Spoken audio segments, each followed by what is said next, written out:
Hey everybody, welcome back to another Surgical Tech Tips.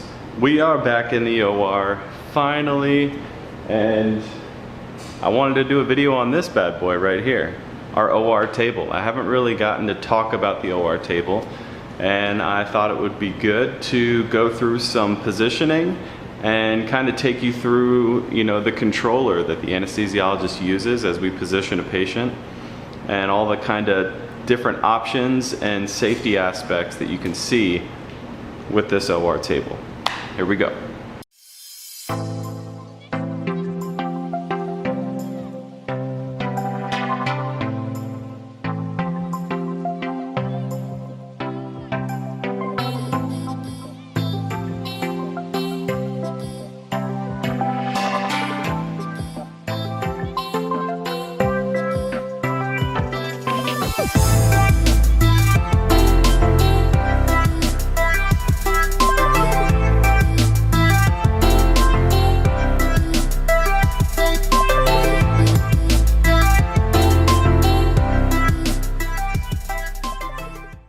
Alright, so to start things off, we're going to be going over different positions on this table. And first and foremost, most common position you're going to see in the operating room as far as surgical procedures go is supine. The supine position is the body's most common way to lie. You're just lying on your back.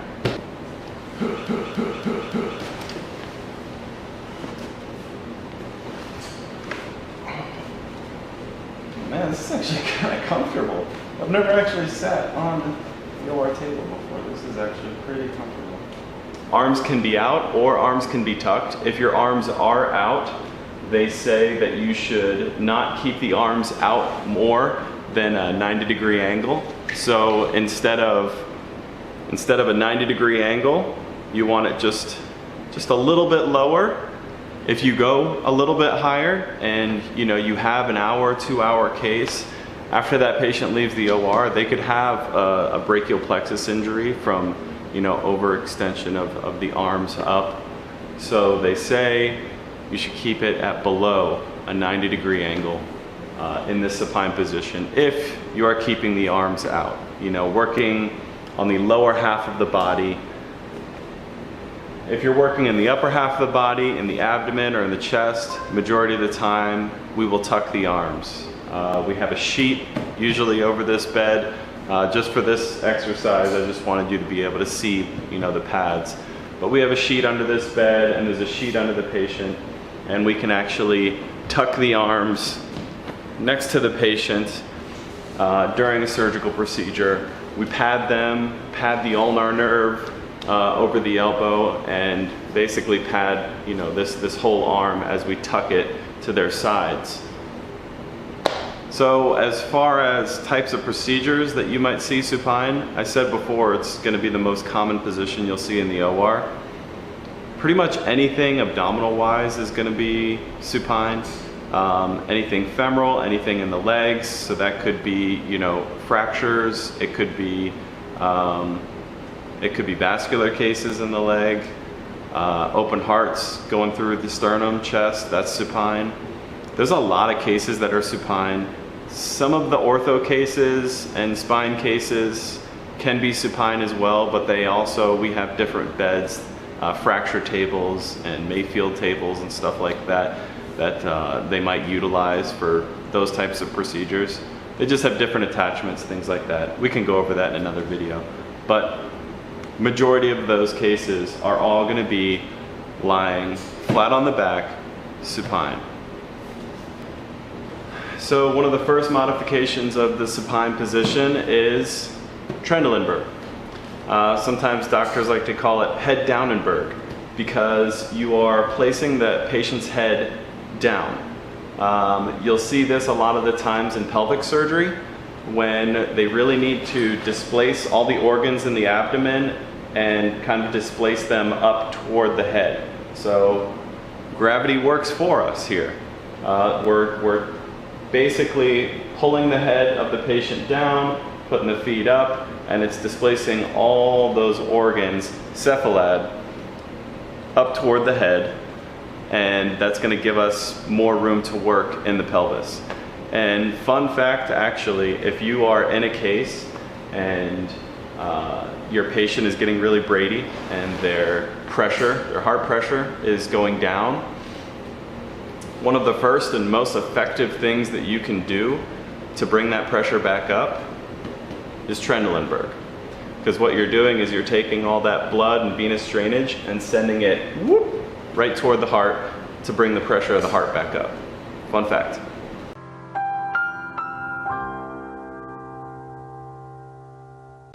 Now the opposite of Trendelenburg is, somebody guess it, you guessed it, reverse Trendelenburg. So that's going to be Head-Uppenberg, sometimes they like to call it. And in this type of case, obviously you're displacing the organs. Caudad, you're bringing them down toward the feet. If you're working somewhere in the upper abdomen, maybe liver, maybe you're doing a gallbladder or something like that, you want a little reverse T, you'll bring the head up a little bit and kind of displace those lower abdominal organs down toward the feet to give yourself a little bit more room to work. And just like the fun fact with Trendelenburg, with bringing the pressure up, sometimes you have to watch the pressure. If you give a little bit too much reverse T, you're taking away too much blood from the heart and you can get a little Brady. This next position is Fowler's position. Sometimes they call it like a beach chair position. A lot of the cases that you'll see in this type of position are going to be possibly some breast surgery, breast aug, or any type of breast surgery where you need to see like the natural lie of what the breast looks like. You might see it in like shoulder scopes, arthroscopies, things like that, and even possibly any certain types of head cases as well. Now you're probably wondering why there is a big hole down here between the pads on this bed. And this hole is here and in place basically for this next position, lithotomy. We have two different types of leg devices to hold the legs up for the lithotomy position. I'm going to show you the first one. This is the candy cane. But first and foremost, after we get the patient on the bed, we put them to sleep. We will put their legs up both at the same time up in these either stirrups or candy canes, and then we will remove this portion of the bed.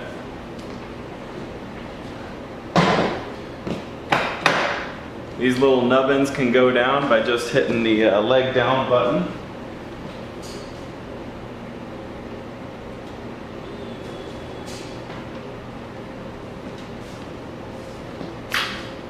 And now the doctor has perfect access to the patient's pelvis. A lot of the times I know you ladies know this position well because when you go to get your pap smears and stuff like that, you have to kind of be in this lithotomy position at your doctor's office. But for the men out there that do not know, oh, I can't believe I'm doing this. Let me take this off.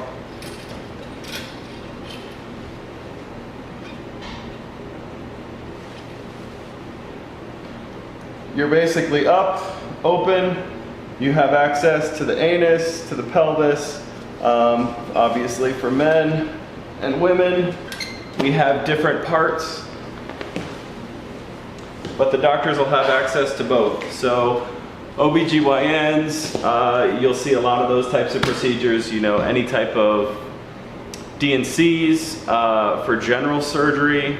We can do like anal fistulas, stuff like that through this lithotomy position. Urology, cystoscopies, you'll see a lot of cystos all in lithotomy position. But yeah, that's about it. Oh, hold on, let me show you the different device here. This is the Allen stirrup for the lithotomy position. The other one was the candy cane. It's basically doctor preference at this point between the two of them. Bigger cases and cases where you need to maneuver the leg a little bit more, This Allen stirrup works great because of that reason. The candy cane, you know, you pretty much put the legs up and that's where they're gonna stay for the remainder of the case. But these Allen stirrups, they have a lot of padding in them. I think they're a little bit more comfortable, and there's a lot more mobility that goes along with these. This next position is prone position. Prone is basically stomach down. You know, I don't know if a lot of you sleep on your stomach. I'm a stomach sleeper, stomach inside. So I'm comfortable sleeping on my stomach, but a lot of people aren't. And this position is obviously utilized so we can work on the back of the patient. So it could be types of, I want to say spine procedures, but I know majority of the time spine procedures are done on a Mayfield bed. I'll show you a picture of that bed here. But it could be, you know, for general, maybe some pilonidal cysts down near the anus.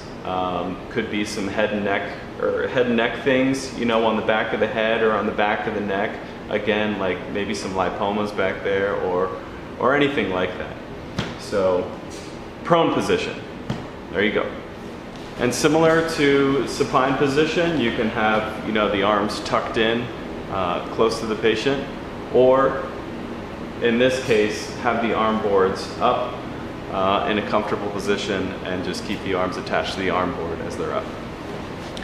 Now this position here is, they call this like the Kransky position or like the jackknife. Again, this is a modification of the prone position, and again, you know, could be used for like the pilonidal cysts. A lot of the times they'll do a slight jackknife. It might not be anywhere as severe as this.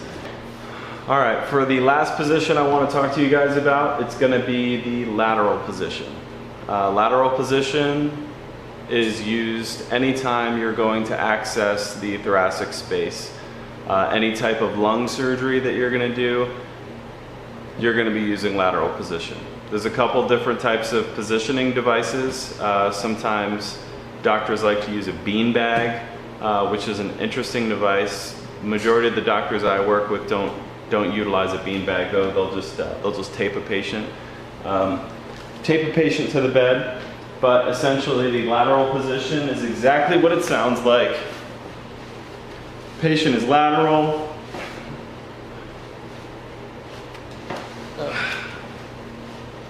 Their lower leg is bent. Usually have a couple pillows in between the legs, and the top leg is straight. Your arms are out.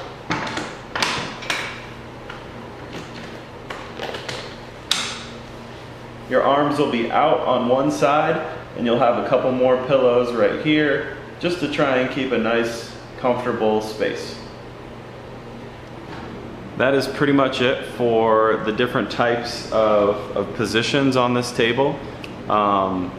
Here's a little video of, you know, some patient padding devices that we utilize. I kind of touched on them when I was talking about the positions, but mainly we're trying to pad bony prominences that might be injured, as well as nerves that might be injured, like the ulnar nerve around the elbow. So we just have to ensure that we pad, you know, all those types of places. And, you know, the padding on these OR tables is super thick, super squishy. It's like this thick gel memory foam. It's like 5 or 6 inches thick. It's actually very comfortable. That was my first time ever even getting on this table, and it's actually very, very comfortable.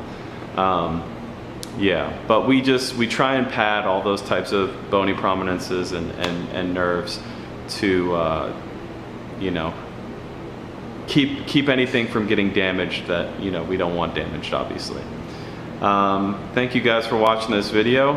I hope you thought it was a little educational. I know we get to see these different positions and pictures of those positions in books, but it's kind of interesting to see it on an actual table itself. That's about it, guys. Thanks for watching. Thanks for sharing and liking the videos, and I'll see you guys in the next one. Bye. But yeah, that's pretty much it. Oh, I spent the whole video on my legs, on my knees.